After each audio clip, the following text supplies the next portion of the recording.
PCI Luther. First victim's Paul Redford. This isn't random, is it? It's gonna be more. You wanted to bring one of your patients to our attention. Last night he turned up at my house uninvited. How are we supposed to find in previous murders? They don't tell us anything. Don't play dirty.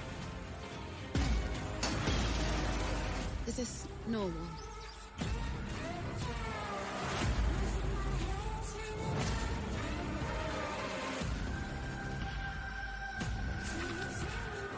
So you were telling me to behave myself? Yes. Noted. It's gonna get worse. A lot worse. You want him dead? I don't care, I just want him.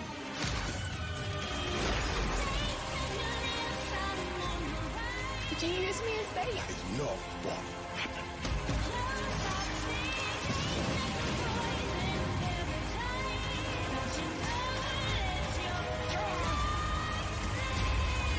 I always thought she'd be the end of you.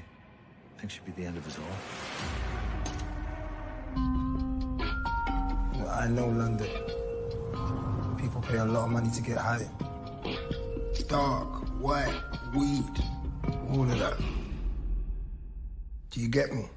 Came from the mud in the trenches, running and hopping the fences, fresh out the pen like a sentence. I should've known. In Jamaica, how about this connect? Your attention, guide the brother you're friends with.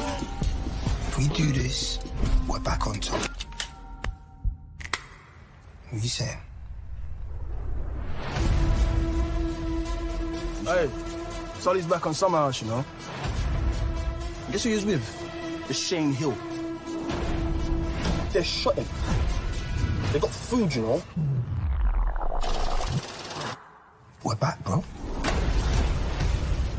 Things have changed. I'm running the fields now.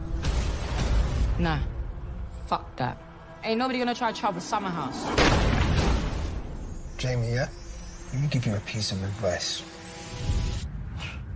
You're here to get mine. You want to sell food, you sell my food. You don't sell nothing at all.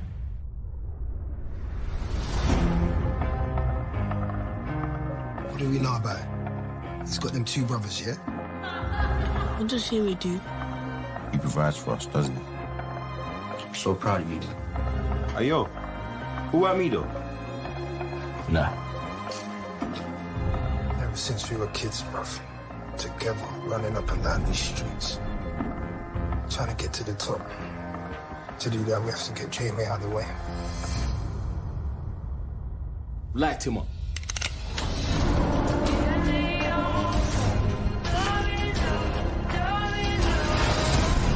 There ain't no trust in this game. I trust you to do the right thing. Whatever mindset to get to the top, you have to fight for what you want, friend. If they find you, know what they'll do to you.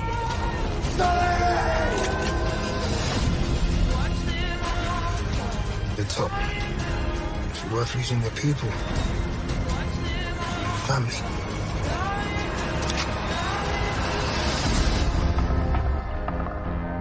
What else are we gonna be?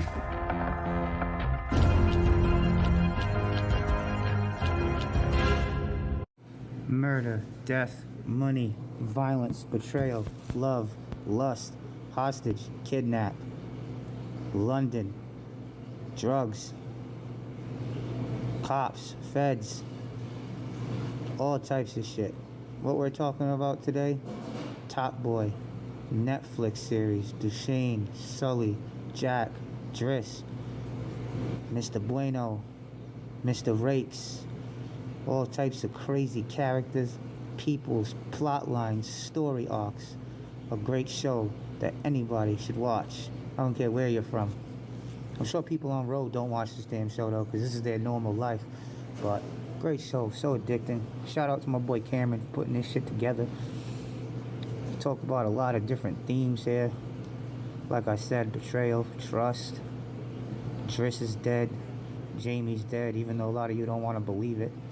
Who knows? Maybe they'll get Thanos snapped back into the damn reality. I think with all that money Jamie made, he probably should have bought his brothers a dishwasher though. Duchesne, granted his mother's last wish, kept Summer House alive. Show's amazing. Shout out to Sully for living on a boat.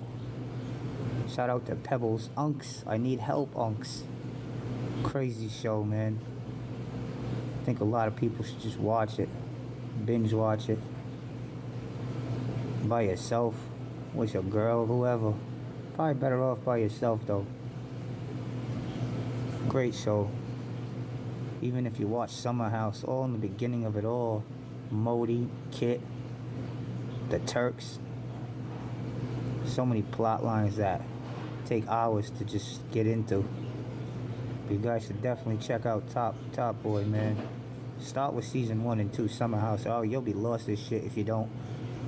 I hope Kit, man, I don't think Kit's coming back either. Everyone just wants everyone to come back and shit like this is some ultimate multiverse. But I wish I didn't see Jamie die. Or Kit either. He probably should have just... If he knew he was going to get shot, Jamie, he probably would have went to Cardiff with his brothers and Kit. Damn, though. I can't believe he killed Kit. We don't know yet, though. We did see blood on the damn window, so he's probably dead, too. What the fuck am I thinking? But definitely watch this show, guys.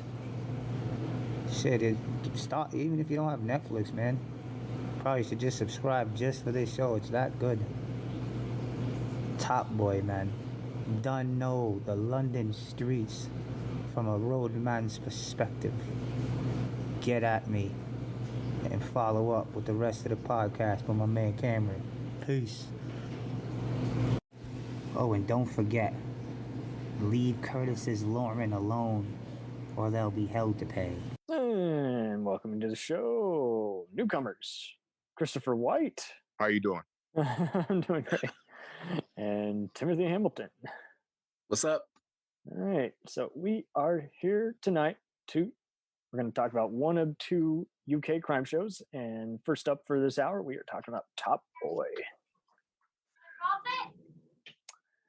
So long story short, this was a UK drama documenting African youth and on the streets of London. And it ran for 2 seasons on the BBC, and the third year got picked up by both Netflix, and the same year the BBC dropped it. And then rapper Drake, who was a self-admitted fan of the show, helped renew it and get it a 4th season. So it stars in order. Just pull this up. I think I'm saying it right.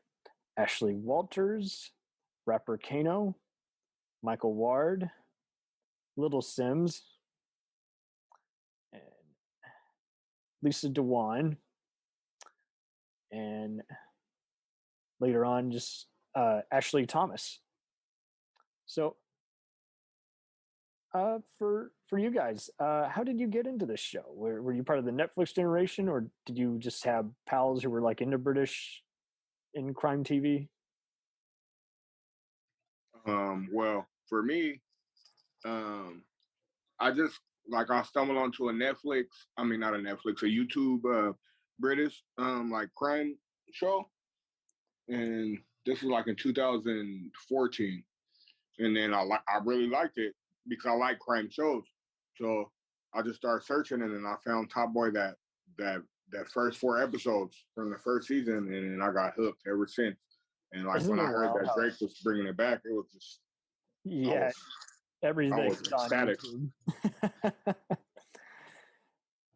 Okay, very nice. Tim, how about yourself? Yeah, for me, I forgot how I found out about it, but I stumbled upon the first 2 seasons, and I didn't even know that the show was canceled. Actually, over in the UK, and then I've heard the same story that you heard, that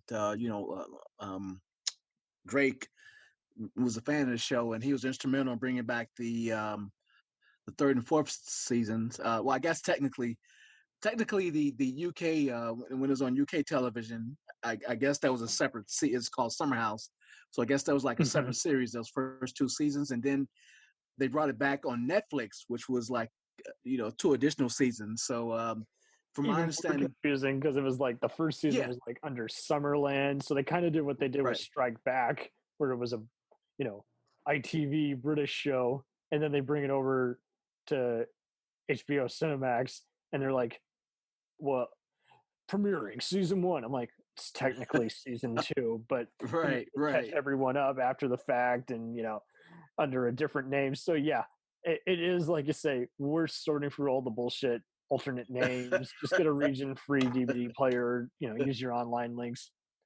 Yeah, so it's a lot of time expired between the first 2 seasons and the current 2 seasons. Even between the 3rd season and the 4th season, there was time because of COVID. I saw online. I saw on YouTube where they were interviewing Ashley Walters and Kano, and they said the first season of the new wave was shot in 2019, and then they had to pause production because of COVID, and then when it came safe to start filming again, they eventually finished the 4th season. So 1,000%.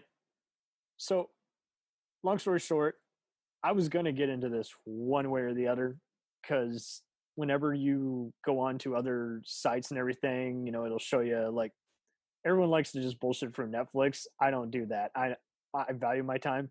I am always searching for shows that are similar to things. And this one, get this. So I would look for shows similar to Power. And The Wire.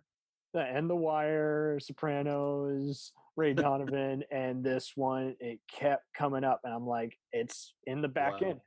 Is Noah Clark in this? No, that's not Noah Clark. It's Kano. But he looks so much like Noah Clark, who stars on the buddy cop show Bulletproof with Ashley Walters. That's his current name. Okay.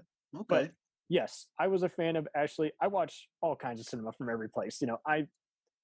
And the British gangster and cop actors, who star in even just war movies and gothic horror thrillers, I know just as well as, say, character actors who we get down here, like, Danny Trejo or,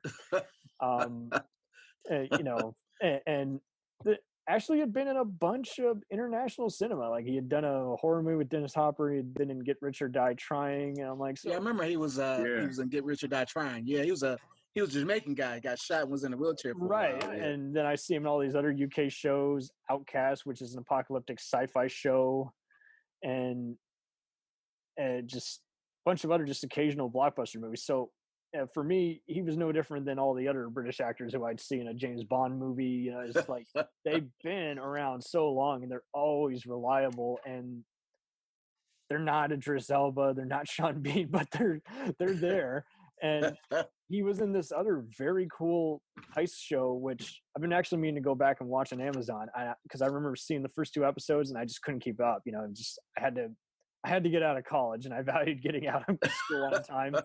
I just said, TV can wait. So I'm going to just watch occasional bullshit, like Archer or Always Sunny, and then I'll watch all the serious stuff when I finally get out of the dump that is college. But yeah, he was in this very cool heist show called Inside Man. It was just a 4-part miniseries. These free employees who were security guards who decide, to, betray their trust and decide, still, millions of, cash, Wow. UK pounds. And it was just, it was much like The Wire. It was much like even a good Michael Mann movie like Collateral or Heat, where you're just like, no, they are not going to, they just went there. And it's good, just reminders, like, not all the good stuff is going to be on PBS or TNT. And it can be just so intricate with its dialogue and pacing.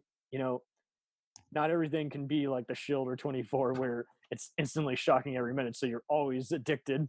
And again, Ashley, he's been in everything. He was in 4321, Alex Rider's Stormbreaker, Speed Racer, guest starred on stuff like Silent Witness, The Transporter Show, and Young Indiana Jones. So I'm like, I've seen this mofo. He is badass. And I just love how like The Wire is always just showing you how everything is wrong with society, and just takes it apart bit by bit. Here's what's wrong with the newspapers, here's what's wrong with the schools, here's what's wrong with the police, and here's what's wrong with the gangsters who start up all the turf wars with all the drug dealers who just want a peaceful existence, just want to sell dope and then run away.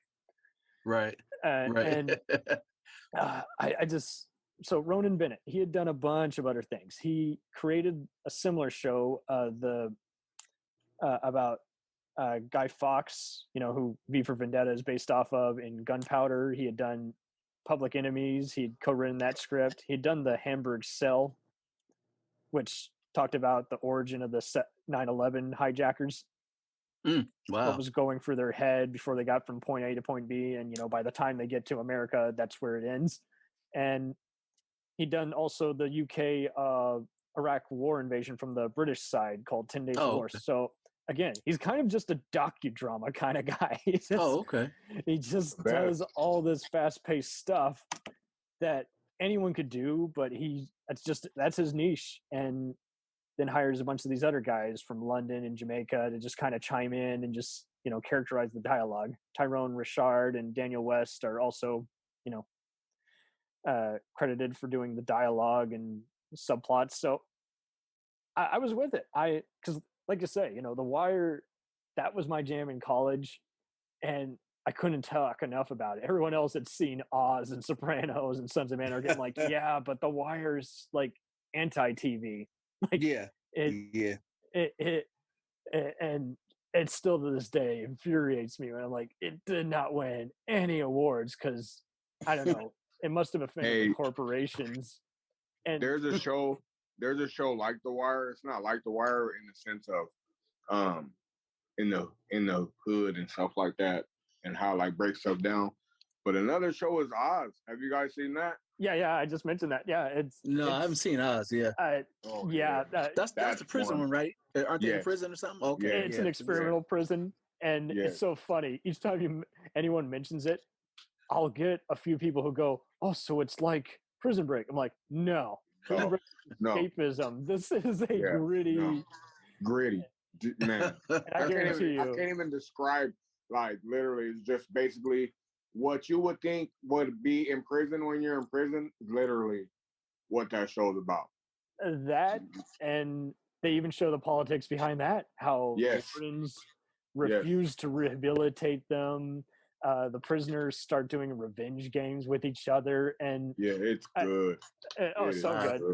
And wow, me and we did an episode together, me and a pal, and we were like the only people on the planet who defend all 6 seasons. We're like, I see nothing wrong with this. I see plenty There's wrong. There's nothing wrong with it. No, I see plenty.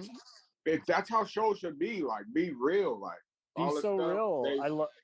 I believe they need to be more real. Some shows go too much overboard. Some shows Sopranos, go too much underboard. They need to be just real and just show how it really be. Well, you know what? They said The Wire changed a lot of those type of shows because it tried to be authentic as possible. Because a lot of that stuff. I used to be a probation officer. I'm based in Cleveland, Ohio. Well, thank you for serving. Yeah. Oh, thank you. No, really, that's some dedication, my dude. Yeah, it is. But I do security officer. Oh, really? Okay. I have to tell security guards all the time, don't be a goddamn hero. And there is always someone who wants to instigate or, respond to every call. And it's like, no. You're going to run out of time. We're mobile. So we have to go from place to place. You got to prioritize. You got to do time management. And if you don't know it, never had that ability, you better start now. You got to separate the bullshit, noise complaints from exactly who's legit breaking into a house, and you got to guard it and call the cops from the safety of your car. I did security for a while too, but I did it on a part-time basis, and I had this one guy. It's not easy. There's a lot of shady companies, and some of them are just as bad as the bouncer companies, where you do the math and you're like, oh, he totally fucked my paycheck over that bad. Well, you know what? This one company I work for part-time basis, some of the full-time employees, they didn't. They were working time and a half. They weren't getting their overtime. God. Yeah. So they sued them. They put a class action lawsuit. You have to. Yeah, because they're a private organization. But I wasn't part of it because I was part-time. So and law firms, sometimes they can get behind the whole, well, you didn't do what I asked, so because we're a private company, we'll just do the whole, you're not following our terms of use, which is total bullshit. Wow. and like you say, you do have to do it behind their back, because if they get a scent of it, they'll totally put up their guard dog defenses and do the whole, and you know, duly noted, you are now dismissed, you know, here's your final paycheck. And it does suck. Fortunately, Securitas has not fudged me over yet, but I have done plenty of other construction companies where it was just like, you know, you'll even tell them your terms of use, like, I will not do this or that, and it goes one ear out the other, and you're like, why did we even have this conversation the other day? And right, exactly. This is why I like these shows. Like, they show the temptations of security guards and even prison guards, and you're like, it's easy for them to be antisocial or even end up in the same jail cell as the very guys they're supposed to be policing. And right, you know, this was years before we were aware of, you know, self-profit prisons. And this show, and that show I love even more because it's actually because of the Oz, because it's because of the St. Elsewhere connection. It's technically part of the Law and Order, Homicide, and The Wire. I never saw. I really recommend, if you haven't watched Oz, I literally recommend you watch. Is this still on? I guess I can watch it on YouTube or something. You can probably find it on YouTube, and HBO Max, and you can probably find the DVDs dirt cheap. It's in the era of the Sopranos and The Wire. Basically, it all came out at the same time. Oh, okay. Yeah, you know what I watched? You know what I watched The Wire up until Idris Elba's character was killed off. Okay, that was one of his first major roles in the States. You know, definitely the first thing I saw him in. Everyone else was going, "Oh, Pacific Rim," and this. I'm like, it's been around for a while, guys. Yeah, he has. You know what? He auditioned for another a role, but the one guy, the movie, what's the movie about the slaves who escaped and 12 Years a Slave? No, not that one. But the guy who was in the lead in that one, him and Idris auditioned for the role in what's the one about Cinquay? You know, they escaped. What was that?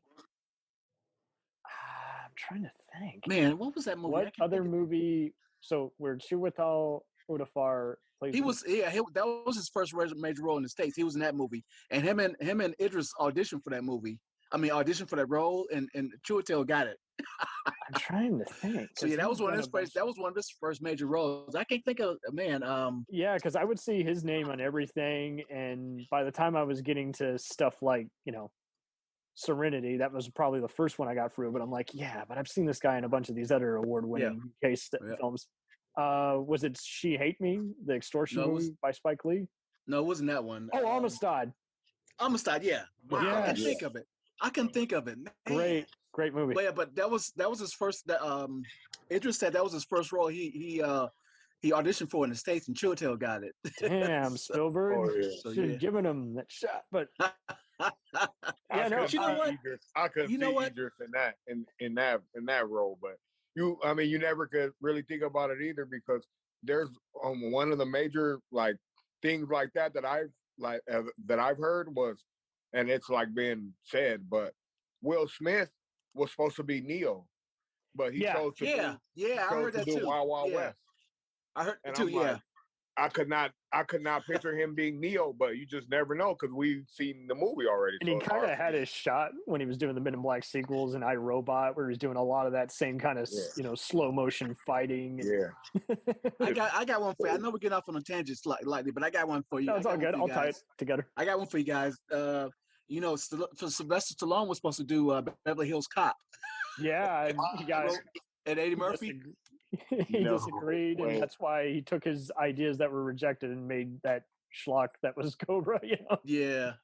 Damn. But you know what? You know what I would like to see. You know what I like to see. I would like to see a cross between Top Boy and Luther. What's totally that. You know, but I would say I don't want to see it as him, you know, arrested. I want to see them sort of work in the spirit, you know, because Luther used to bend the rules a lot, you know. I'm And the same way. Yeah, don't. I like to see them do some, you know, him relying on, you know, the top boys to, you know, help him solve some sort of crime and whatnot. A Sort of like friendly rivalry. Like he gets with Kano and says, "I need you to snitch," you know, on Ashley Walters. This dude, he enabled a serial killer who he was doing drugs with. I can't ever find something like that. I like to see a cross between those two I'm shows. totally with you, because whenever anyone wants to do a crossover movie, they just do something. They can never connect it. It's like when John McClane in the Die Hard movies would keep going state to state. It's like, no, it doesn't happen that way. It's like, just have them, like, two characters who you knew damn well are in the same country or city, and have them duke it out, you know, and, you know, like, and yeah. It's hard. It's hard to explain it to them all because they just want to get too cute for their own good.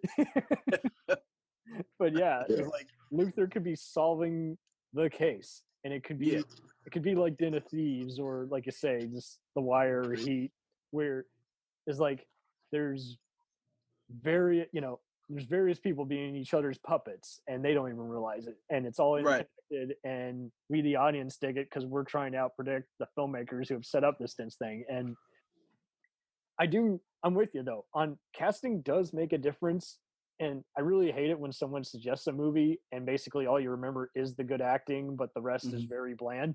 And this in Power, if no one's seen Power, totally 100% recommend. That just shows you just how basically everyone has to live with being a hypocrite, whether they're a crooked attorney or, you know, with a sense of pride. And I love how both this and that show, and even Oz, like, just they took all these invaluable acting talents who've been around for a while and just gave them a breakout role. It just said, yeah, I trust you. Yeah, Power, man. Power's 50 Cent has a bright mind. He's so smart. Yeah, I know. And every once in a while I get everyone saying, "Oh, he can't act." I'm like, "Have you seen Power? Have you seen Power?" Like, what? He's finally. Oh, he can act. I'm letting you know totally right now. He can act. Oh yeah. You just have to have the right role. You have to have some people just have to have the right role. Oh, totally. And to draw parallels with Top Boy, I really do love how Kano and Ashley, they got their different set of skills. Not to be a taken, but like, I love how like Ashley is just like, "Hey, I know I'm part of a despicable profession. Sue me. I got nothing else to do." And I love how Kano is just like always freaking out, like, "Oh, did you hear about this?" You know, he's always pulling a Leroy Jenkins. He's like, "Those bloody bastards just stole my dope. They just stole I need 5 of your men." And Ashley's like, "Let's go and do it ourselves. We don't have to pay anyone. We don't have to account for anyone and restock soldiers and worry about turf wars. You know, let's do it ourselves." But you know what's sort of ironic about Sully? He mentioned that remember when Duchesne used those kids to set up yes, oh man, that one kid to set up Jamie, and Sully was sort of upset about it, you know, because they had like a little falling out about that, because I guess he was having some sort of, you know, moral sort of standing about. Yeah, it reminds him of his baby mama's kid. And, but you know what? I was watching the first, because I watched the first 2 seasons, like the old Summer House seasons, and then I watched the current seasons, and then I went back to watch because it had been so long between the old seasons and the new seasons. I went back to watch the old season, and Sully robbed that one little kid. What's his name? Raynell. He robbed him of his weed. Yeah, that's just it. And yep, he I did. thought that sort of, did. But Duchesne gave him the money anyway. But I thought that was sort of ironic that he, you know, I guess he had a change of heart, you know, a few years later, because I guess that prison time sort of, you know, 1,000%. Soaked him up a little bit, you know. Kind of like how the other guy keeps getting picked on by Benedict Wong's, you know, market guy, and they kind of drop that subplot awkwardly, but I can understand why. As a writer, you kind of just want to move on. You don't have anything to contribute to the world you built, so you're just like, let's just focus on the main draw. And no, I'm totally with you. Like both this duo, you know, totally mirrors Ghost and Tommy, and how they're sometimes at each other's love hate relationship, love hate brothers till the end. One is calm, but's a killer. Like Ghost is like, you know, Duchesne, but then Tommy's a he's gonna yeah do what Sully do. Like Sully, like literally when he did what he did at the last part, that was cold blooded. Totally cold blooded. That's like Tommy. Yeah. Tommy will get the pussy and he will go the extra mile because he's just like, the only way to do it is you got to basically for a day be a serial killer basically. And he's a smooth criminal and he's just like, hey, my girlfriend happens to be a DA. I win both eyes because, I got an ungrateful bitch I'm married to. I'm only here just because I want to get my kids trying to go legit. He's trying to go legit. Trying to go legit. And Tommy didn't want a part of that.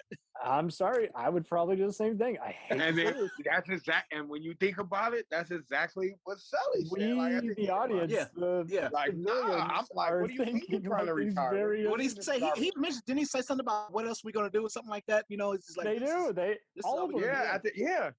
At the last episode, they're talking about it. They're like, he's saying he wants him to be his exit plan, basically saying that, like, but then, and when it all boils down to it, I believe it's that, and then I believe it has to do with him almost getting killed, when they try to kill him in that at the funeral. At the funeral, cemetery. and then it's like they call it crematory over there. even though it wasn't Jamie who actually did it, but Sully don't know that was his crew. He represented. He represented that same. Sully has to put play his best poker face and then unleash hell. Because that's all he's. Bro, you're so true. Like literally, that just made me get the chills right now when you said that because it's a very chilling show. Especially, I thought he forgot about it. I know he was I know when he seen him trying to be sneaky. When he tried to tell that one guy he was going to be the guy to come down there. Sully's not dumb. Jamie's young. Jamie's not. So just as a backflash for those who are still with us. So Ashley Walters again plays Duchesne and Kano plays Sully. So, but I know I totally I'm with you guys. Like it really does get very visual, and unlike most of these shows, some of them will sometimes do the whole Scarface rise and fall from power. It's not like that. It's kind of more like Godfather, where again the action comes in shades. And it's to progress the story or finish the season. And when it delivers, you're like, blam, blam, blam. Oh, fuck. That is brutal. But no, I'm totally with you. Like, Duchesne, he does want to be a dad, but he also just knows, hey, I'm not going to, he is very much like Tony Soprano, where he's like, except he's way more friendly. He's like, hey, how you doing? He does pull a Jamie Foxx once in a while. But, unlike Tony, who, he's unapologetic, but sometimes he just gets to be where it's like, I lost track of how many times he gets thrown out of his house because everyone's like, you're just a real dick, And Christopher, he was trigger happy and that was his downfall, but he was kind of a people person when he put the thug side of himself away, because he had a beautiful girlfriend who unfortunately, got caught up in her snitchery and, and Sully's much like that. He's every once in a while he's panicking. He's like, dude, if you could just give me a good, slick car, just give me with a fake license plate, I'd tell it out of this bitch, out of this hellhole.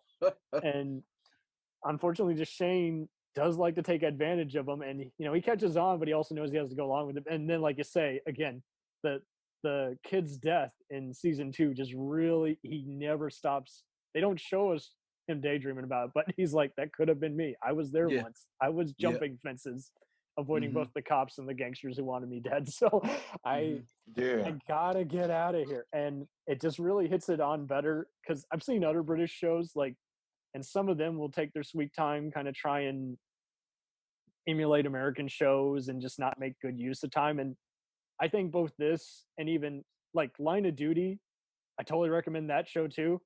Because like Luther, it shows how the police are a broken system and you got to dick around with union roles. And what is that on? It should be on Hulu and some of the other shows. Totally recommend. It's from the UK? Yes, it's from the UK. And much like that in MI5, it's a slam bang, training day, Serpico kind of show. It just does a damn good job of just showing you how the internal affairs guys, it's so hard for them to take down corruption in their own unit when it's just a maze, of people Wow. ending up dead or not wanting to snitch. Or by the time you get to them, again, they're just like the Trumps. They've already got like 10 other fall guys. And by the time you get to them, you're already exhausted. And you're like, maybe some other time. Yeah. And straight up. But Yeah, much like Top Boy, it just shows such great use of like just the various, ghettos areas and people going home and just looking over their shoulder. It does that voyeuristic style. And I'm like, that is so much more effective than what other American and UK shows will do. And you're like, Jesus, you wasted a season talking about just one guy and I barely still know him. I can skip that season and just go to season 2. And it's like all these seasons, are so short, you will binge. I was able to get through this in 1 week. Just perfect for this. Was that the Top Boy or? Yeah, Top Boy, but yeah, Line of Duty. Yeah, I was too. Yeah, I was too. Like 6 to 10 episodes. Boom. Yeah, I did the current season. Then I went back and did 3, and then as I mentioned, I went way back and watched Summer House 1 and 2 again. So yeah, because I sort of watched them, frontwards and backwards. So, and it's not bad. It's not bad. It is kind of like a record. Do you want to go to the greatest hits or do you want to go to the deep cuts? The B. Right, exactly. And yeah, you know what? I would be interested in seeing a just like I saw Power, but I haven't seen any of the prequels or any of the ancillary ones. Oh, you're gonna love. I would like to see every single one is good. I would like to see Top Boy do like a prequel, so we can see how amazing. How Sully and Duchesne, came about, or if there was any Top Boys, that they admired, when they were coming up. That would be great. That would in a relationship with their parents and their siblings. And, oh yeah. Or they could come out with a prequel with Jamie and how he became a ZT. Yeah, that could be something. Yep. Since everybody likes so Jamie true. So much, everybody with Modi. Let me ask you.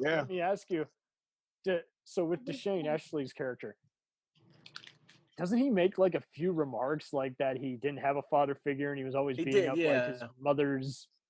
So like, yeah, Sully and company, they got, a mom who's in mental health. That's such a cool Dog Day Afternoon kind of moment where you're doing these robberies to help some disabled family member. And Duchesne, he kind of has that aura very much like Keenan, where I'm my own top dog.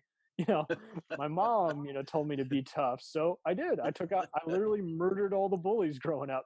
They just stopped coming to school one day. And I love how, if he kind of does have that aura about it. It's like, if my mom has a, drunk boyfriend, I'm going to kick his ass. We'll end up overdosed or under a bridge. I am not going to take anyone's shit. So, but these are really cool social commentaries on how there are people who unfortunately become first-time felons just growing up just because they have no positivity around them. What do you do when you can't crash at your uncle's house until, the flu blows over, the tide runs out. It is like, if you unfortunately, like even the Chicago shows, I think do a good job just showing how basically if no one's a hypocrite, then everyone's basically in the gray area. There's just gonna be so much shit talking, so many people breaking rules. If they're not breaking the laws, then they're at least pulling a Star Trek and doing the whole. Yeah, you don't see too many cop shows where there's like a person who's like, upholding everything that they learn in the academy. It's you're right. It's like and a gray area. And it wouldn't be realistic. We all know. I guess there's certain degrees of gray areas. Yeah, you're right. Exactly. I guess there's certain degrees of gray areas. Who is just doing a simple, okay, I'm giving you a traffic ticket, and I'm right, exactly. I'm a dick. Have you guys ever seen Southland? Yes. No. That and Third Watch and Hill Street Blues. Man, they Southland. I literally could talk about Southland. I will have you on for that episode. Hours. What is that show about? I never heard of it. The cop show. It's my goodness. I'm rewatching it today. I'm starting. Where's it based? L.A. And L.A. Okay. Yeah, TNT was going on a binge. They had The Closer, which was kind of a fun show. It'd be funny 1 minute, and then kind of like Bones, where we got you an interrogation room. We got 20 minutes before your lawyer shows up, and we are going to solve this bitch of a case. before we go home. And sometimes we'll do a two-parter because they'll escape or, be out and about killing people. But yeah, Southland was very raw and dirty, had some great guest stars like Gerald McRaney, Lou Diamond Phillips. And Yes. Oh, okay. Yeah. It's good. Recurring roles are by, Spider-Man No Way Home's Bokeem Woodbine, Okay. Pony Boy from The Outsiders himself. C. Thomas Howell was a bigoted cop on that, and Lucy Liu. I've never seen her play a secreted cop who she made the show. She has to commit her own secret murders because she's like, this guy is gonna keep, raping these women and like instigating turf wars. I gotta just put him out, and I will cover it up, and everyone will buy my story because I'm so quiet. I don't seem like them. Yeah, I'm a small little Asian lady that everybody thinks. Dude, you can just sense her frustration in the room when she's like at the hot dog stand and they're doing the ching chong, and she's just like, whatever, latte, please. She Wow. and it just makes you wonder. Is like, again, we've all been in toxic workplaces, unfortunately, where we can't just. The people who we report stuff to in HR are very mundane and just want us to all get along. And then we got, again, just other people who are very talented, but unfortunately just are real pricks. And we either got to quit or just, find a way to get them fired through a different outlet since no one believes the other story, and it's just, again, Regina King, that got her on the event because she's already been a reliable. Hey, you're knowledgeable. You're knowledgeable. I'll give you that. Everybody on the show. Everybody knows Regina King, but yeah, it's like that's my baby mama right there. She's so good at that stuff, and she's a tough chick. And I was already. It's really sad though. Her son committed suicide about a month ago. That's really sad. I know she had to be going through it for a decade. If that happened, I'd be just like, man, what did I do wrong? Oh, no, I couldn't survive. I would be. I got 4 kids. So if any of that happened, I will be. I don't know. I couldn't survive. I don't care. I couldn't either. Yeah, I have a 20-year-old son. I literally would turn crazy. Yeah, I have a 20-year-old son, so that'd be rough for me too. I got 18-year-old, a 15-year-old, 18-year-old son, 15-year-old daughter, 11-year-old son. Holy shit, dude! Keep those kids safe, man. Got it. It's dark. And then I live in California too, so I live in a part of California, where it's not good. It's a lot of shootings and stuff. But I keep my kids out of it. Every once in a while, I'll out of it. I'm in Dallas here, dude, and cops are often late to the scene. And just recently, there was like a local concert, and there was like a shooting there.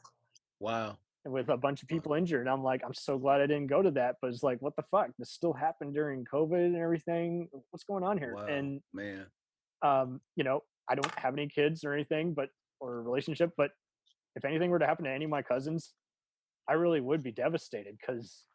Yeah. Those were my MVPs. Those were my icons growing up.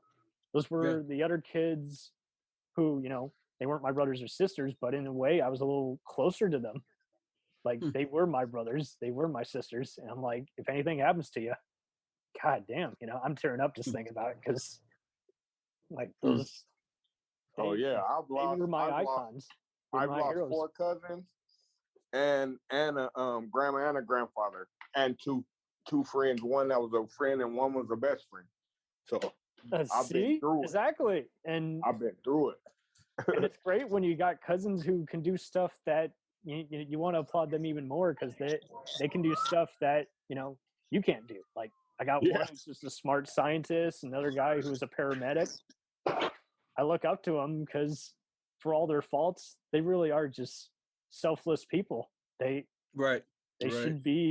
should have all the accolades instead of, unknowns. But, oh, God. I got to ask you guys a question. That's fucking deep. I got to ask you guys a question. What do you think is going to happen between us concerning, when Duchesne made this comment about... Okay, so Top Boy.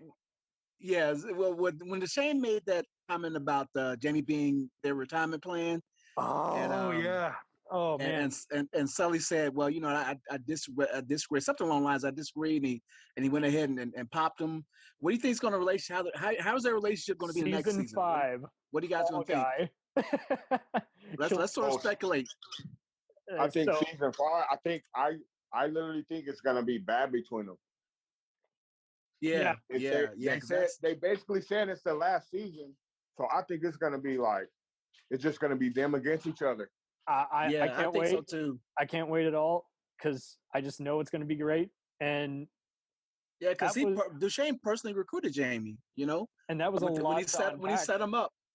Yeah, because Jamie was basically getting his eyes high on the supplies. He's being a weapons and drug courier for Lizzie, and he wants to fuck that MILF like no tomorrow. And then they have an affair, and then they can't. She gets all tied up. So basically, she works for him, and he's like her pimp or bodyguard, basically at that point. Right. But season 4 was a lot more to unpack. I really got to hand it to him because at first I thought, okay, when Jim and those other dickheads enter the picture, they're taking over the show. I'm not sure. And it's like, it kept surprising me. I love how Lisa's, kept becoming a deeper mother and giving, Duchesne like a 1-up, saying, okay, I'm giving you one last chance. Otherwise, you're not going to be in your kid's life anymore. Mm-hmm. And I just love how instead of going to the club, he just basically wanted to go home and sulk, just look and breathe the fresh air. But this was so much more to unpack because Jermaine's up to it, high-handed. Great performance by Ashley Walters. If you haven't seen him, he was on 24 Legacy and he was on the horror mystery show Them. Who's this, Jermaine character? Jermaine. Oh, okay. Yeah, one of the supporting drug dealers. He's got like. Oh, you mean Sully's cousin? Yeah. Good actor. He was on 24 and Them, and which I totally recommend because Them was very much like Lovecraft Country, where it's just 1950s mixture. He was on. You made 24 with the what's that actor's name? Kiefer Sutherland. The very final season. Oh wow, okay. Where Legacy, where they had Dre himself from Straight Outta Compton, Corey Hawkins as the new agent. He was his. Okay. That was the first thing I saw him in, and I was like, "You bastard!" Because much like Idris Elba, he's just very smooth one minute and charismatic the next, and just unpredictable. And you're like, "But he's British," but he hides the accent well. And he was cool because Corey Hawkins, main character, he's like a former, much like Jack Bauer, Kiefer's character. He's like his former SEAL guy, infiltrating a web of maze and lies. And he played his older thug brother, Isaac, who unfortunately unexpectedly has to come to his aid and fight a lot of terrorists using his gangster contacts. That. It was so cool how it, for a minute, kind of became like The Wire. It had a crime subplot mixed in with all the feds and policing. But yeah, I think with all they've set up, season 4 kind of went back to being a slow burn, but it was the best kind where we open up and there's all these crooked London, cops who are smuggling in drugs and on the rival gangsters' payroll. And then they introduced were they Russian or German? But they introduced all these other guys, Are you talking about on Top Boy? Remember they introduced all those other guys who were like Russian or European? Oh, they were. I thought they were. You talking about the one cop who Sully killed? I think so. Because Joe is the top guy. They were hijacking their drugs, right, or something. Yeah. And okay. We think Joe's the main, big bad privileged white guy, and then he exits the picture, and these guys come in, and we're like, whoa. Yeah. You know what? In the very first episode of, and hopefully you guys can clear this up for me. In the very first episode of the current season, Emilio, they open up with Emilio, shooting this guy in the head and dumping their body in the ocean. So unpredictable. Who was that guy? What was the significance of that? That's just it. He didn't matter. He was going to be a casualty. I guess they were showing how tough. They're showing how crazy he was. That's how you should start off the season. The guy you think is going to be the big bad dies in the first 2 episodes. But then again, they sort of, with all what he's going through with his wife, he showed a little softer side of him, because his wife is about to die from and he wants to get out of the game. Remember, he keeps saying this is gonna be the last. No, bro. That's what happened. That's what made the guy get killed, because they killed that guy on the first episode. That guy that they killed on the first episode, they weren't supposed to kill. So that's why the guy that's dumped in the water, because it looks like they got the wrong guy who they just iced, and then at the same time he has all stuff to lose, and he just lost it right then and there, and we're like, uh-oh, we're gonna have a very widow. And I gotta just say, much like Snoop on The Wire, I love how Jasmine Jobson as Jack, it's just the same kind of deal. It's female, thug gangster, very young but very experienced, and she's just an absolute badass. I'm just like Jack, I'm going to go off the limb and make a prediction. I think that because Jamie's oldest brother, what's the name? The one right below him, the studious guy. Yeah. I've seen stranger things happen, and it may or may not come to fruition. He or Jack is probably going to instigate a. I think he's going to be a top boy. He's going to get. I think he's going to try to take Stu Chain out, because everybody sees him, depicts him as this this studious guy, this straight laced guy, and with the death of his brother, especially right in front of him, I think something's going to change between him and the younger brother. I think it's going to be one of the brothers, but I think it's going to be the youngest brother is going to be the one who's going to... Because he's closest to the streets. He's closest to Jamie, and then if you look at the last couple episodes, the way they started having him go... Yeah, he's more streetwise, He was starting to go towards the side that Jamie was trying so hard not to... Right. And then he gets killed right in front of him. I think he's going to be the one to, just he's gonna be the one. But you know what? I think the writers expect us to think that he may be the one who avenged. But I think it's gonna be the other brother, though, because nobody expects him. And everybody's gonna be surprised. I don't expect that at all. I could see him. I could be wrong. I could be wrong. No. I mean, I feel you. I love it, man. That's it. Because you never know. They might even be like, Saeed or Omar Little, spoiler, on, Oz or The Wire, where the most unlikely candidate to take them out does just that. It's just like a street kid who's been hired by the opposition, and especially Saeed. And then that whole season, you're just like, oh, you chicken shit! You shot them in the back. I stopped. I think I watched the last episode when, like I said, when Idris Elba's character, what's his name, Springer Dave? What's his name? Stringer Bell. Stringer Bell. When he was killed off, I stopped watching it because I only watched it because of him. But I watched their very last episode. I think I missed like 2 seasons, and I watched the very last episode because I wanted to see how everything wrapped up, because they disbanded that one unit, that one special unit that was investigating street crime. Detective, but a piece of shit. And then a lot of those guys that a lot of the younger guys took, in order to keep the gang going, they cop pleas and stuff. They didn't want to rat everybody out or snitch on everybody. And then Omar came back, and he's the Robin Hood of the hood. And I love this character, man. I love this character. He was great. If you guys, that's what they need. That's what Top Boy. They need an Omar. They need an Omar. They do need an Omar. They need someone who is just like, whatever his agenda, he's just a very interesting kind of likable guy. And if you guys ever saw The Shield, I mean, they could probably do something like that too, where they got all these other, again, just deception, and it takes you a while to realize, like, Jesus, the serial killer or the guy who's murdering the rest of our crew is just one of us, and the answer's been staring us. And do you do? I have a question. It's cool. I ask a quick question. Yeah. So do you do you do other shows? Do you do premiere shows? Do a watch party, or do you just do podcasts? I haven't figured out watch parties yet, but if there's a season we can binge, I'm totally down to talk about a giant crime show or action or horror mystery, or comedy even. Because I think I want to try to do something for the Mayans tomorrow.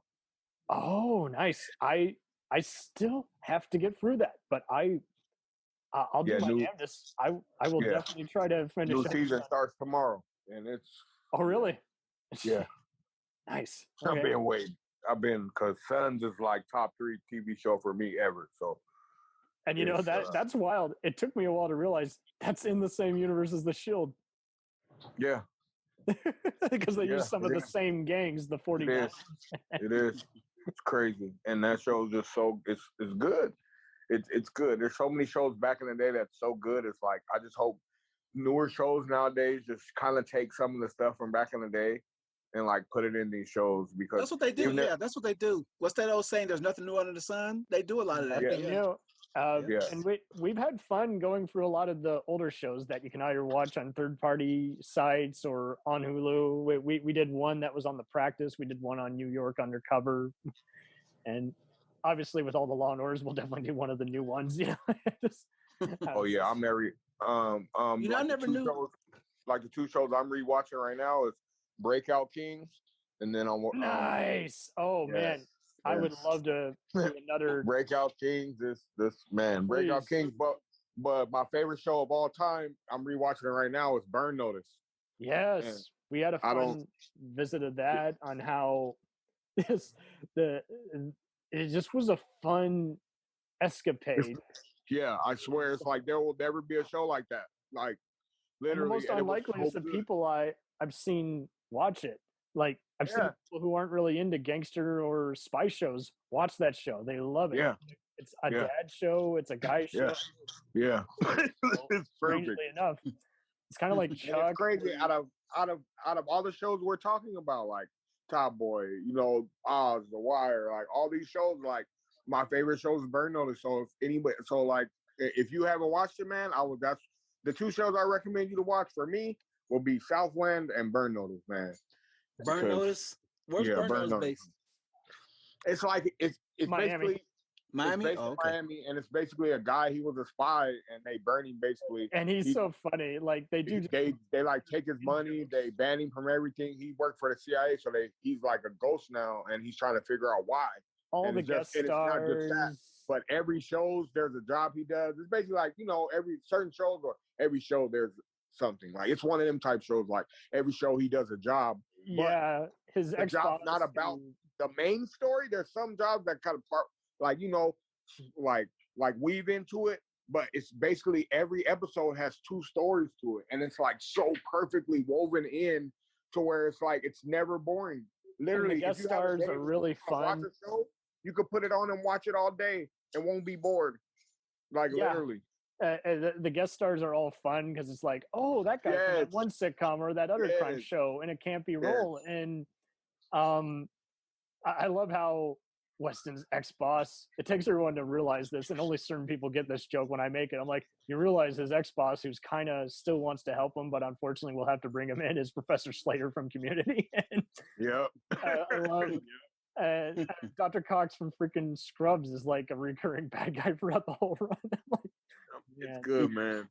It's like I believe those years are like the prime years of shows. Like when I was younger, when I was like between 12 and 18, 19, 20 was like the best years of TV. That was USA Network for me, dude. I'd watch something gentle with my folks like Monk, and then something just everyone busted a nut, just guffawing out like Psych, and then I'd come home from school and watch a recording of Burn Notice from a few nights before and just have fun. Yeah, it's just like it's good.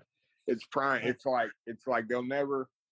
It's like one of them shows where like, please don't. I mean, I want them to remake it or bring another season or make a movie, but it's like if you're gonna make it bad, don't do it. Don't touch it. Jeffrey Donovan updated Twitter saying he and Bruce Campbell kept pitching.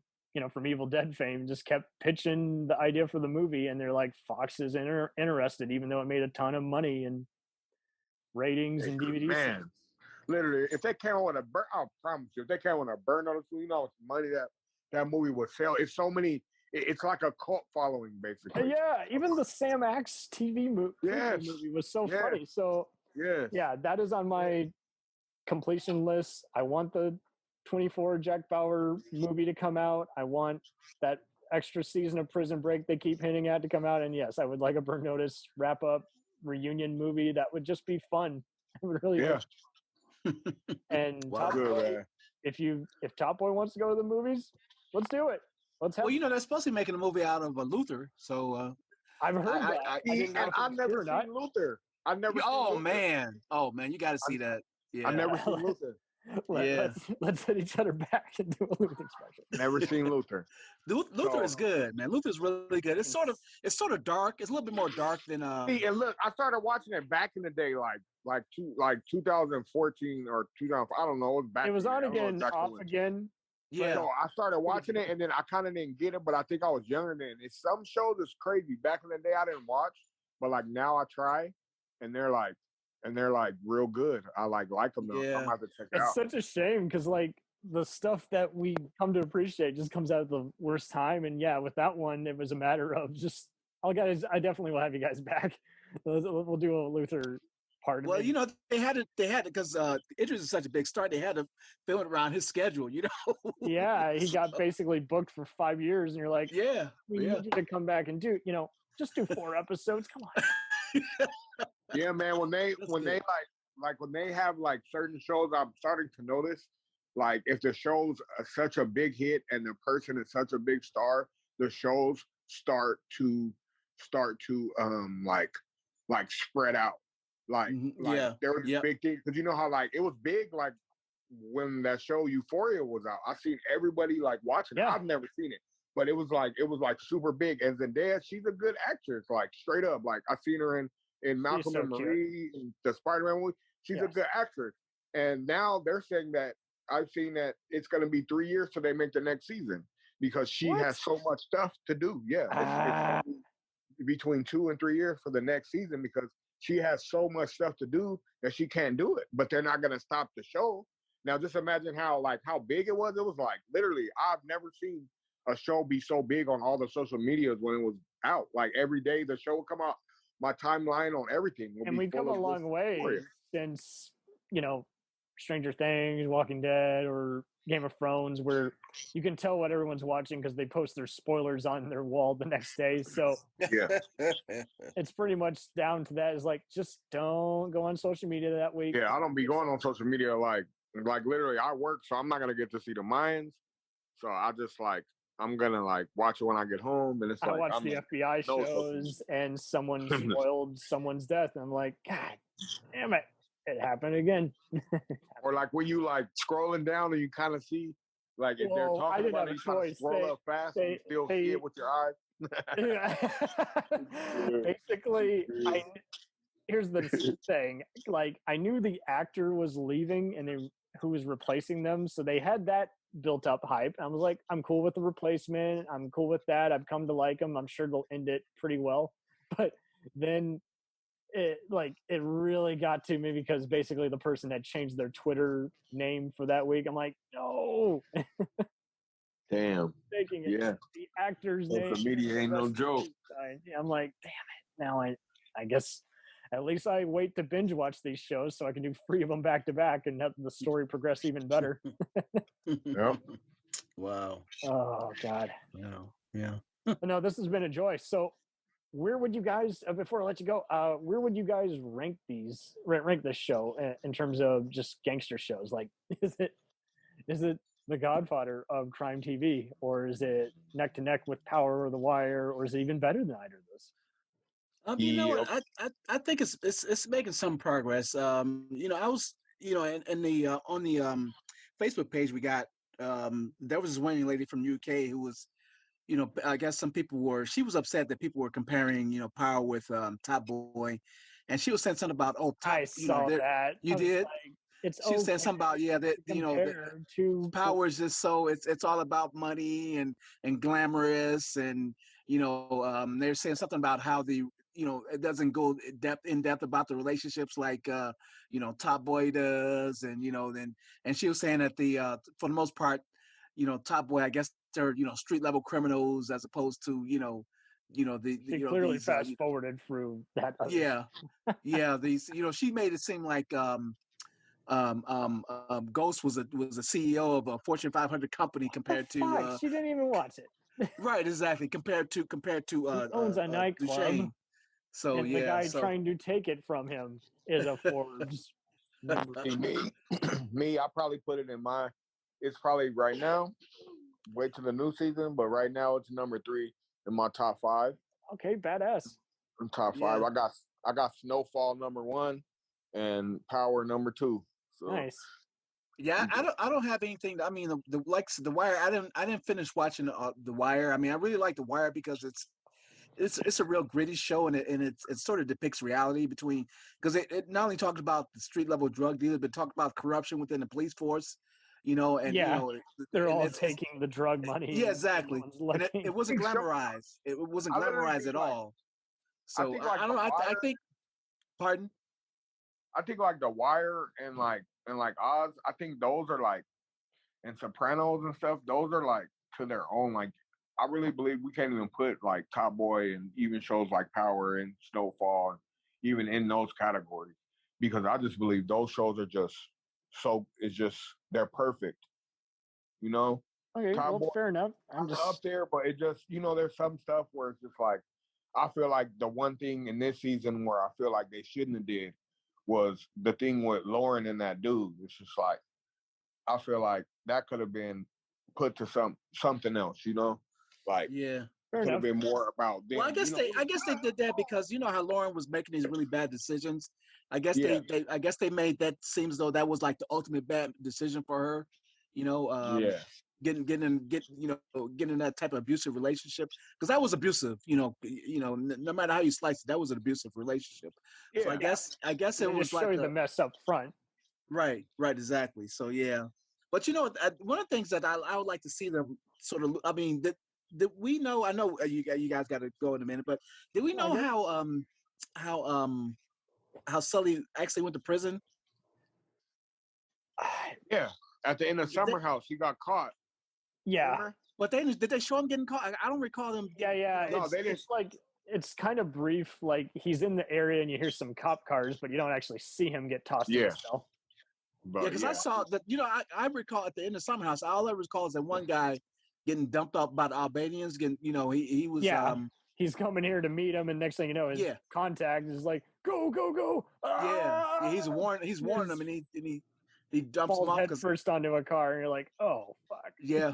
Because I remember him saying, I remember Sully saying, because like when they got all the drugs and the money from the Albanians, they were burning their clothes, and he said to, and it's something. This is something they didn't pick up on the newer seasons. But he said to Duchesne, he said, you know what? He said something along the lines that I can never forget what happened to Mike. Because remember when what's name's brother shot Jermaine's brother shot Mike in the head. Yeah, and Jermaine's got to clean up his mess, and he's like, "You did what? Oh, right, no, I got to watch the nightclub. No." This is like what? So before we go, Grand Theft Auto London. Before we go, what was and I do you guys remember why was there a hit out on Jermaine? Because I didn't. That was sort of muddled to me. It was sort of a little muddy. Jermaine? Yeah. Why was there a hit out on him? Remember when Sully's cousin? Because it started because Sully was gonna rob him. That's right. Okay, yeah. Sully was gonna rob him. I binged it, and that was a lot to take in. But even if you're not following his subplot all that closely, you know that he's got game, and he's kind of, again, he's the cool kid who all of them are just instantly spite because they see how he dresses, how he behaves. Jermaine? Like, he's going to steal my girlfriend. He's going to steal my turf. I just know it. It's just, it just reads in his character. So I love how it does reflect on the whole cat and mouse of they're always predicting each other's move. And we, the viewer, we're the voyeurs, and we're always trying to see, what do you think they're going to do next? What do you think? It's kind of like on Yellowstone where what happened to Jermaine? Because I know at the end of when they killed Modi. Pardon? I thought he took off. Yeah, because they killed Modi, right? And he was Modi's right hand man, and when they killed Modi, he seemed to disappear from the series. That's a good prediction. So you're predicting who might shoot one another in the chest. I would not be surprised if he he brings in his cavalry, and he just flat out says, "Hey, Deshane, should have suck my dick." Because he was tight. He was tight with Moldy. Just caps him in the face. I could totally see him do that. I could totally see him just saying, Sully, you work for me now. Your boss was a dickhead, and I hated him the minute he, walked in the room, and he hated me, and nothing personal, but got to move on. Right. Making some changes this year. This is my New Year's resolution. Blam. Yeah, because they broke Moldy out of prison, didn't they? And I like how it details the prison. Like, the prison is basically, the only time we see it is basically it's Sully's transition. Right, exactly. He's got to get his shit together, and we never see it again because that's a reminder. And let's be honest, that would have been static. This isn't like Trailer Park Boys where that's a recurring gag. This is basically is like, okay, he's gonna do everything he can to never go there. If he doesn't, he goes back there, he's gonna practically die. He's gonna Yep. Or beaten up by one of those guards. Something bad's gonna happen, and it cannot happen. He's got to keep his nose clean. That's why he does even more running around and making sure he's not seen. Yep. Only at the coffee shop. Saying, "Woe is me." This is a really good series. I really enjoy it. I looking forward to the next series. I want to know who is the main audience who's watching it, because it seems like a lot more people who I see online have seen it, and then when I ask people in person who have seen it, for whatever reason, I see people who've heard of it, but it seems like they've just heard about it just because of the Netflix crowd and Drake. Oh, okay. Talking about, hey, I resurrected it. So I'm hoping that, like any good cult hit, obviously it's got good critical and user reviews, but I'm just saying, hopefully it's just the gift that keeps on giving. It's just being rediscovered on streaming. Yeah, we like to see some ancillary characters develop, get their own shows, the prequels, and so that's gonna be interesting. See if they do that. That will be interesting. But I'm with you. I can totally. I think season 5 is going to be epic, because there's plenty of other shows that are kind of doing that now, like that Bruce Lee inspired show Warrior. That was a perfect example of how it was a hit on cable. They canceled it, then they resurrected it for HBO Max because of how it was a breakthrough. Like, you asked a typical martial arts fan, that was their most watched show that day because it had something for everybody: action, betrayal, and everything. And it's just so funny how, you mentioned Euphoria, so that brought in a bunch of college students and people who were fans of the production company A24. So it can be done. It can totally be done. And there's certain shows that are dead is that are not dead, but are dead for the company. Like you said, how that one, just like have you heard of Designated Survivor? Yes. ABC. Love it. Netflix picked it up. Yeah. Or Cobra Kai was on YouTube, and then Netflix picked it up. Exactly. And so The Expanse, that was a big hit on Sci-Fi Channel, and that same time the 3rd season premieres, they kill it. Amazon picks it up for 3 more years. I'm like, and I waited a while on that one because I got into it near the end of college, and again, I'm like, I gotta focus on my studies. This is gonna take up so much of my time. It's too good. I see the writing on the wall. It is so unlike any other deep sci-fi show. This is like the new Battlestar Galactica good. It's so epic. You just know that this world that's created is going to be very original instead of being a knockoff of Fifth Element or Star Trek. And I'm so glad I waited a while to binge it because, again, like Luther, is just on again, off again, a bit of waiting time. So with Top Boy, it's making great use of its time in the pandemic. That is for sure. Just to keep building up the hype. And fortunately, Netflix allows every show 2 to 3 years for the most part. So I have no doubt that they'll go out with a bang. And then I wouldn't be surprised if they do a reunion movie for Netflix, or if the creators just buy the rights back and develop it at another, big company. One thing Netflix I think should do is listen to the people more, because there are certain shows that people beg for it to come back, and just because it's some part of the society looks at the show bad, they won't bring it back.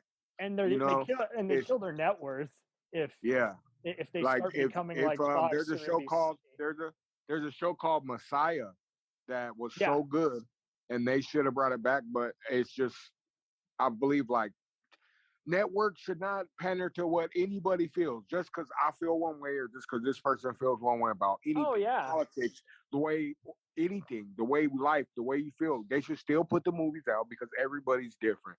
And if this show's a big hit and you have millions of viewers and you have millions of people begging you to bring the show back, bring it back, Netflix. You got the money. Yeah. You're going to make money. So I don't get it. And you kill your value if you just keep taking all these movies and shows and not doing anything with them and just throwing them away. And I mean, you mentioned Designated. I mean, it's like, I was satisfied with all 3 years. I'm like, that still had 4 more years in it. Yes. Tops. It sure did. It was getting me talking about stuff I don't want to talk about typically: immigration, trust, government, questioning other government entities. It's good.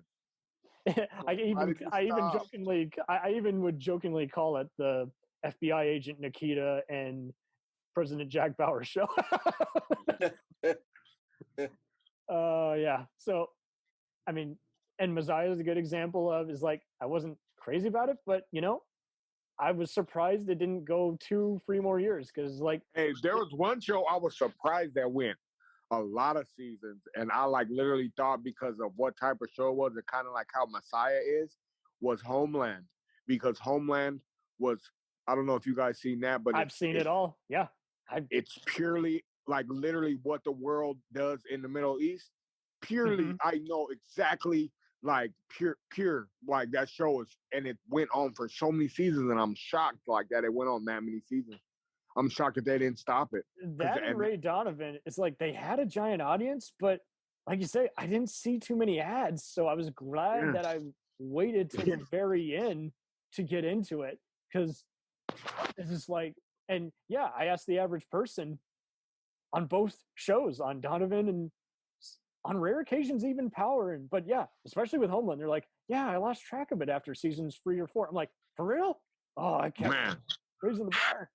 You better keep watching that. All right. Good.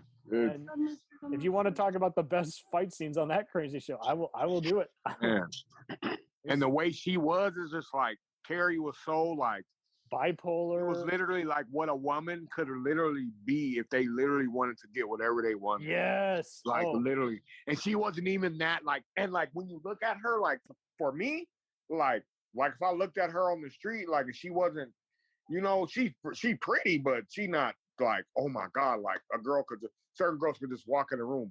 But the way she was on that show, it was like she could take anything from any man, literally. She was so smart. She knew how to use what she had, and she just was she had to be a killer when she had to be. Oh, totally. Like killer, like literal killer. And such a tragic outline. Like no one believes in her claims. She knows inside and out. Her bosses are total sexist douchebags, and we're so used to seeing fathers are a sorry lot. How many of our heroes just can't be there for their kids? She never had a chance in hell to raise her kids. She just never. And so again, her over controlling, judgmental, crappy sister has to raise her. It's like, God, that is a total fucking. It will, and man, I'm not gonna say what happened in the last episode, but I know because I don't want everybody. I'm running for everybody, but that last episode, literally, her and Saul. That's literally, it's forever. Yeah, we saw Saul on Better Call Saul was tricky. Oh, this Saul. Ooh. Yeah. On Homeland is. Yeah. He's a bastard. Yeah. He basically has to suck every country's cock and just say, let's get along. And like, you sell out. You're doing everything that in the first 2 seasons you were against. You were like, I will never, Oh, yeah. At the end, he turned quick. He turns. He basically is like, well, I have nothing to rewatch that. I really need to rewatch. It's so good. I might have to pause Breakout Kings. And I even had to introduce some of my Prison Break fanboy pals. I'm like, you do know that's in the same universe. They're like, really? I'm like, what's the connection? I'm like, well, aside from the same writers and producers, Teabag shows up in one episode. Yeah. Man. But yeah, that's all fortunately on Hulu. So if anyone's, just so you know, just because Disney bought Fox doesn't mean all the classics. Hey, and everybody who don't got Tubi shit, they got so many good movies, old movies on there. They got Tubi so many web series even that got thrown away years ago, and I'm like, I remember that. They have all kind of TV shows. Like what? All these shows are on here. Yeah, and it's free. No one does DVDs unless anymore as much at gas. Yeah, because most of the movies on Tubi is on DVD. You can't really get them like online unless or they never got a physical release, and or if they did, they only did season 1 because of low sales. So you're like, yep, this is the way to go. God, movies like I just watched Money Talks with my son last night, and he's laughing. Really? 11-year-old, he's like, Dad, this is the funniest movie I've ever seen in my life. I'm like, what? I'm like, oh, let me put you on tonight. Let's just get on. I showed him all the rush hours. It was cool how Fridays, all that. Yeah, Prime and some of the other ones are just really good at just like introducing us to some of the cult movies that are underseen. And I mean, you brought up all these other great shows. More or less, I mean, I think this was just a cool recap of this is the underground show. This is the one that is just this is like the World War trenches. This is jet lining. It's just coming in and it leaves a mark. And also shout out to all the indie music artists. Thanks to Subtitles On, I was able to check out some unknown, rap artists I've never heard of. I'm like, I love it. And it's like all these loving that Siri, find this song right here. What song is it? TuneFind is a great site. I use that just about every other day. I'm like, what song played in that awesome show? There was this one song that played. It's like it was for old blues artist from like the 70s. I was like, wow, how do they incorporate that? So it's it's like it's a contemporary show, and they're playing old school music. I'm like, man, that's cool. Right? It didn't happen overnight. Right, exactly. Yeah, exactly. Yeah. They did that in Luther too. I mean, his soundtrack. A lot of artists are pretty obscure, and you like one is like, wow, this is a contemporary show, but yet they're using, I guess it's playing homage to some of the older musical artists, so, from the UK and from the US. So right, whatever's in their power, whatever's in their control, and it serves the story. Oh yeah. So one thing though, I don't think this is like, I hope this doesn't come across as me as some sort of arrogant, guy from the States, in terms of hip hop, but it's hard. It's hard for me. It's hard for me to get into to UK hip hop. I mean, because some of the artists, because like Kano and Ashley Walters, they're both hip hop artists, and I didn't know that about Ashley. I knew that about Ashley. Kano. Yeah. So I think Driz is a hip hop artist, and was he like J-Lo, where he was an actor before he became a music artist, and the music just took off bigger, but vice versa in this case? What was that? I'm sorry. So, like, did he do music first, or did he? Yeah. Ashley, he was a part of this hip hop clique called So something, and I could name up, but if you Google him, Google him on the rap, it'll come up all of his previous affiliations. I think he's done some solo. I think he's done some stuff with a group, and so yeah. So it's almost like he, something like Ludacris or something like that, or somebody who got started in the hip hop, and he was big, and then after a while he just kind of stopped doing rap. Yeah, exactly. Yeah, I'm gonna act in one giant franchise, and that's all I'm doing. Exactly. Yeah. Yep. Now, so I found out about every other UK actor seems to have done that. Like they, I found out there's this UK British Little Sims. What's her name? The one Little Sims did it. Yeah. Soldiers, this popular longtime UK show that basically showed people who basically enter the special forces. It was a cool drama. You can find it all on Tubi. But apparently two of the leads on that were in an infamous UK boy band, I found out. And they came up on a show I was doing for someone else. And they're like, yeah, over here, they were a fucking joke. And the U.S. didn't even barely got them. And the same kind of deal with Luke Goss. He's this British bad guy you might remember from Blade 2 and Hellboy 2. And there's all these Taken, Man on Fire type, one-man army movies now for limited release or direct-to-video. And I was like, but same kind of deal. He started out in a UK boy band, and that was his claim to fame. I'm like, for real? And I had to do the same thing with Atari Naughton on Power. I'm like, I knew about, all these other girl bands. I was not familiar with her. Right. Yeah. Yep. Mm-hmm. Yep. Yeah, it's so funny when I started out. I was like, was she part of Salt and Pepper? No. Was she part of Destiny Child? No. Get out of here. What was she part of? I know she was on that reboot of Fame. She was in that movie. Yeah. Oh man. Oh God. That would be great. Oh man. So this has been awesome doing this with you guys. Yes, sir. Likewise.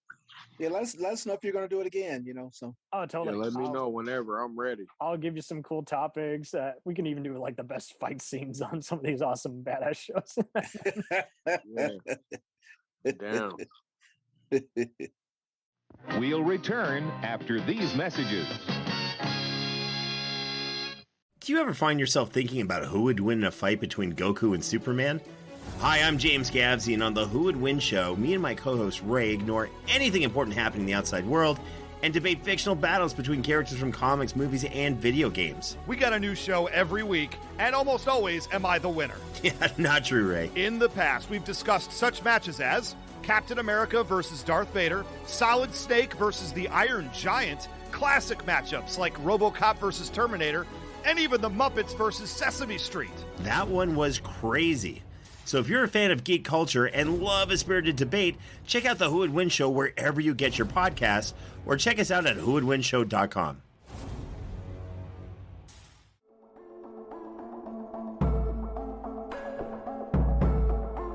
We let things pile up in the DVR, we add them to our queues, we wait for the DVDs and Blu-rays. We time shift. The Time Shifters Podcast. Sci-fi, horror, fantasy, superheroes, comedy, action, film, television, maybe some not-so-current events. Find us on iTunes or at timeshifterspodcast.com. Cool thing about Blind Knowledge is we are in multiple countries. We are worldwide all across the globe. We are in the US, we are in the UK, we are in Canada, Germany, India, Japan. We're in Australia, y'all. BlindKnowledge.com. Now back to the feature presentation. Dragon Ball Z, One Piece, Naruto, all things that we love, all manga that were originally published in the legendary magazine Weekly Shonen Jump. But not every series can run for 300 chapters and have a hit anime. This is David. This is Jordan. We're the hosts of Shonen Flop. Each episode we look at manga that ran in Jump that didn't quite make it. We discuss what it did wrong, what it did right, how the series could have turned itself around, and ultimately, was it a flop or not? We're on all your favorite podcast apps, and you can find us at shonenflop.com. Keep on flopping, floppers.